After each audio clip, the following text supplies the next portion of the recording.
हर शख्स अपने आप में बहुत ख़ास और मुख्तलिफ है। सबसे पहले समझते हैं कि पर्सनैलिटी होती क्या है। एक इंसान की खुसूसियात, उसके इमोशनल रिस्पॉन्सेस, उसकी सोच और बिहेवियर जो कि उसको यूनिक एडजस्टमेंट दें ज़िंदगी में जीने के लिए। दुनिया का मुश्किल तरीन काम है किसी इंसान की पर्सनैलिटी को पूरी तरह समझना, मगर इसको थोड़ा आसान किया है ओशन मॉडल ने, जिस पर बहुत सारे साइकोलॉजिस्ट ने वर्क किया और हमें बिग 5 पर्सनैलिटी ट्रेट्स पेश किए। इस थ्योरी में 5 फैक्टर्स एक्सप्लेन किए गए हैं जो पर्सनैलिटी को बड़े ट्रेट्स में डिवाइड करके एक्सप्लेन करती है, जिसमें शामिल है O for openness to new experiences, C conscientiousness or more attention to detail, E for extroversion or socializing, A for agreeableness or patience, and last N for neuroticism or emotionality। ऐसा नहीं है कि आप में ये खुसूसियात या तो है या बिल्कुल नहीं है, बल्कि ये सब में मौजूद है और इसका स्कोर डिपेंड करता है कि किस में कौन सा ट्रेट बहुत ज्यादा है और कौन सा कम। हर इंसान इसके स्पेक्ट्रम में कहीं ना कहीं जरूर फॉल करता है और हर शख्स अपने आप में मुकम्मल और यूनिक है। ओपननेस और ओपन माइंडेडनेस, इसका मतलब कि कोई इंसान न्यू एक्सपीरियंसेस के लिए कितना तैयार है। जिन लोगों में ओपननेस ज्यादा होती है वो नई नई चीजें एक्सप्लोर करना पसंद करते हैं, नई नई चीजें ट्राई करते हैं, उनको नए आइडियाज निकालना,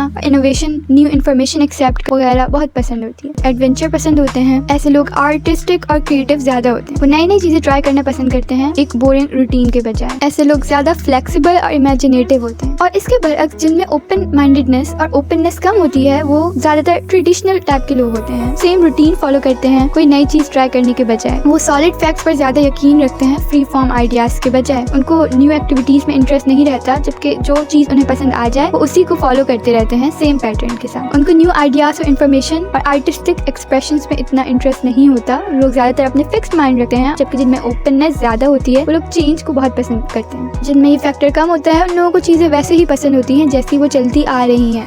कॉन्शियसनेस और सेंस ऑफ ड्यूटी, जिनमें ये फैक्टर ज़्यादा होता है वो लोग ज़्यादातर ऑर्गेनाइज्ड और गोल ओरिएंटेड रहते हैं।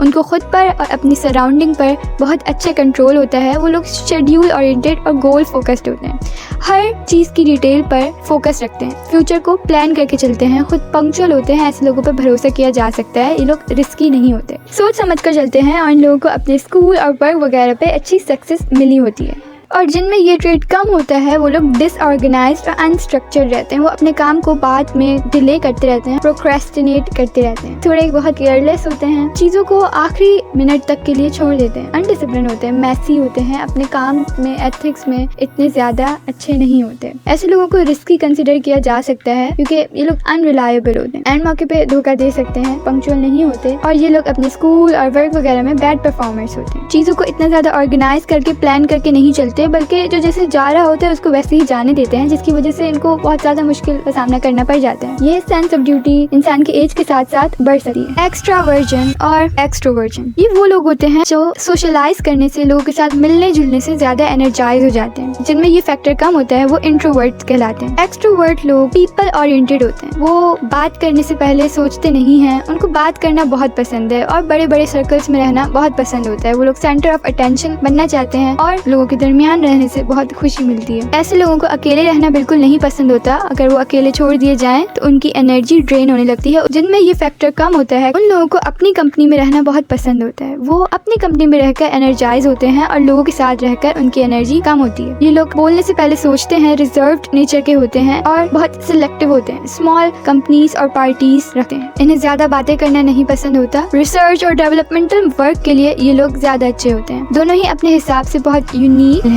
एग्रीएबलनेस और your ability to connect with people, जिनमें एग्रीएबलनेस ज्यादा होती है वो दूसरों को कंफर्ट करने में बहुत अच्छे होते हैं, फ्रेंडली होते हैं, हेल्पिंग और केयरिंग होते हैं, कम्युनिटी में कंट्रीब्यूट करते हैं, एडजस्टेबल होते हैं, कोऑपरेटिव होते हैं। इसके लिए ज्यादा एक्सट्रोवर्ट होना जरूरी नहीं होता, दूसरों का दर्द समझते हैं और दूसरों के मसले में इंटरेस्टेड रहते हैं और उसको सॉल्व करने की कोशिश करते हैं और दूसरों की मदद करके उन्हें खुशी मिलती है। ऐसे लोग ज्यादा कॉन्फ्लिक्ट का शिकार नहीं होते, ईमानदार और पोलाइट रहते हैं, अथॉरिटीज की और दूसरों की रिस्पेक्ट करते हैं, टीम वर्क के लिए ये लोग बहुत अच्छे होते हैं। जबकि जिन लोगों में लो एग्रीएबलनेस होती है वो लोग कॉम्पिटिटिव होते हैं, मुंह पे बोल देने वाले होते हैं, बिटर एंड ब्लंट, इतना ज्यादा सोशलाइज नहीं करते, इनको लोगों में बहुत ज्यादा ट्रस्ट इश्यूज होता है, अथॉरिटीज की इतनी रिस्पेक्ट नहीं करते, कॉन्फ्लिक्ट्स का शिकार हो जाते हैं, अपने बिलीफ में बहुत ज्यादा रेजोल्यूट होते हैं। ऐसे लोगों को सेल्फ सेंटर्ड और मैनिपुलेटिव कंसिडर किया जाता है, लेकिन ये लोग अपनी वैल्यूज में कॉम्प्रोमाइज नहीं करते और दूसरों का दिल रखने के लिए कॉम्प्रोमाइज नहीं करते। टीम वर्क के लिए ये लोग इतने ज्यादा अच्छे साबित नहीं होते। करते, दूसरों का दिल रखने के लिए अपना ओपिनियन चेंज नहीं करते और अपने